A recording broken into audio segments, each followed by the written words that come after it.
Señores, para manifestarse primero tiene uno que estar fuerte, salir de casa bien comido o como mínimo parar por el camino para hacer un rehabituallamiento como Dios manda. Esta es una de las lecciones que debe tener bien aprendida Harry Potter Monedero, que como buen comunista de salón, antes de manifestarse contra los ricos, se tomó un suculento vino y unas cuantas viandas.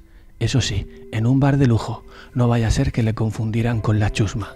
¿Cuánto sentido cobran ahora esas palabras del pizpireta de los círculos podemongers? Escuchen.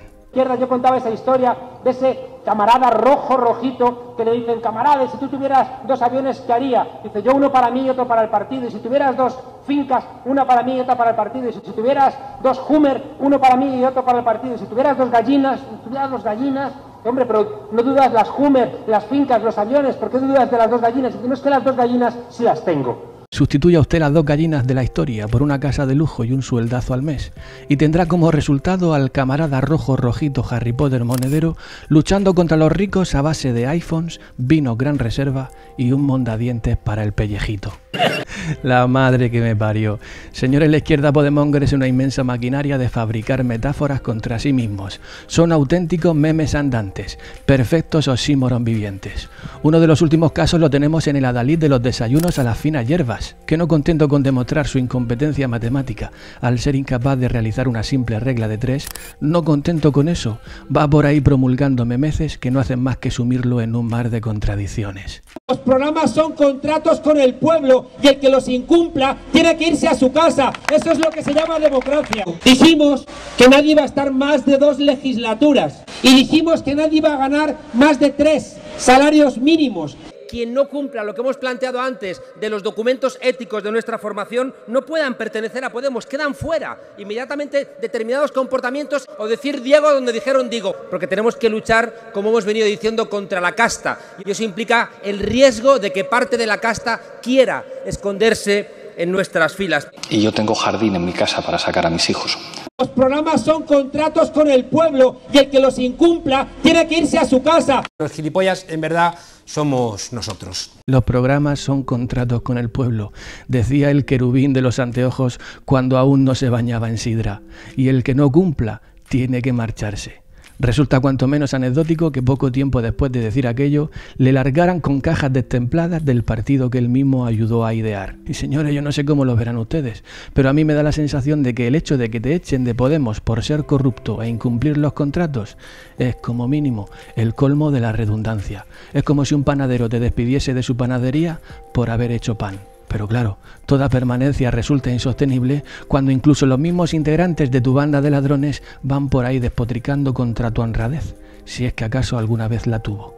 Porque el propio Juan Carlos Monedero ha utilizado tretas para pagar menos impuestos y eso en sí es preocupante. Quien no cumpla lo que hemos planteado antes de los documentos éticos de nuestra formación no puedan pertenecer a Podemos, quedan fuera.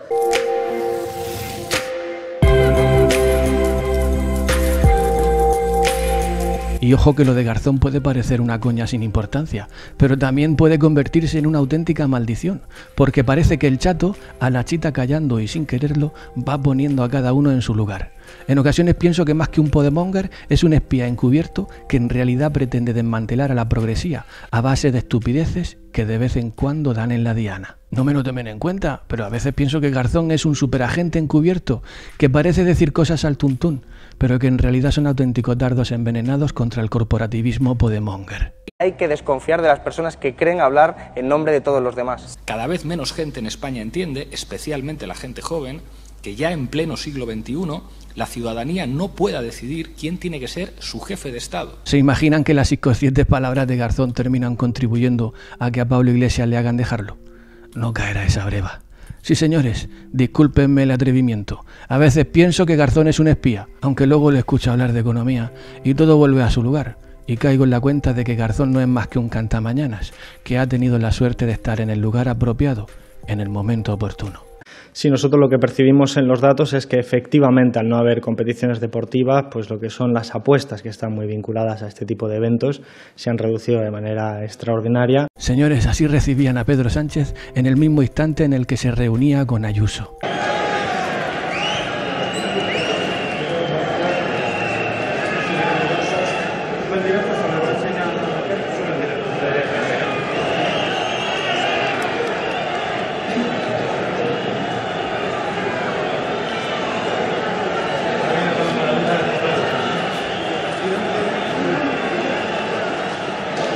Como habéis podido comprobar, la fama de Pedro Sánchez ha crecido tanto en estos últimos meses que cada vez que hace actos de presencia no dejamos de escuchar vítores de aclamada admiración, como queremos un hijo tuyo o eres lo mejor que le ha pasado a España.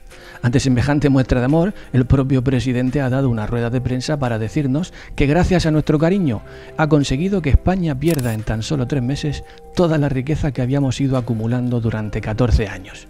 Y este grito a la esperanza por nuestro futuro ha tenido tan gran acogida entre el populacho que las encuestas del CIS no han tenido otro remedio que traducirnos semejante admiración en una gráfica en donde podemos ver que el PSOE, de nuevo, se lleva el gato al agua y el vivo al hoyo. Más de 53.000 ejemplos lo avalan. Con esta clase de gestiones cualquiera le pone un pero al gigoló de la Moncloa, que ya en el 2015 iba pregonándose como ese madurito altruista al que le gustaría ser recordado como el presidente que arregló la economía de España.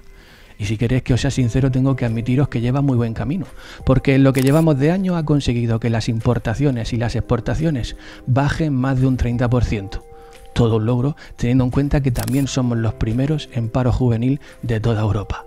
Después de conocer este dato, contésteme con sinceridad. ¿No le gustaría a usted darle un gran abrazo? Señores, un abrazo es tal vez lo que necesitan algunas de las mujeres más influyentes de nuestro país, aunque teniendo en cuenta las expresiones con las que acuden al Congreso, uno sinceramente duda sin concederle el abrazo o regalarle un bozal. Y ojo, porque en estas fotos no aparece Yolanda Díaz. Se conoce que después del repaso que le dio el diputado del PP, José Ángel Alonso, tuvo que ausentarse para limpiarse la Ausonia.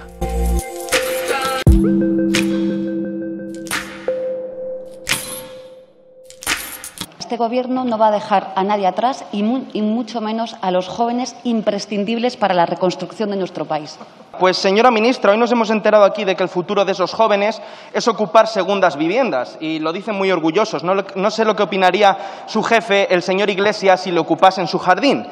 En todas sus ruedas de prensa, usted muestra siempre una actitud muy triunfalista, cuando los datos de empleo juvenil son demoledores. Cada día nos sentimos los jóvenes más engañados por este Gobierno, aunque esto no sea ninguna novedad. Ya engañaron a la generación de los 80 y 90 con unas tasas de paro juvenil jamás vistas en nuestra democracia. Volvieron a engañar a los jóvenes de mediados de los 2000 con Zapatero, que nos llevó a ganar la Champions League del desempleo juvenil en Europa.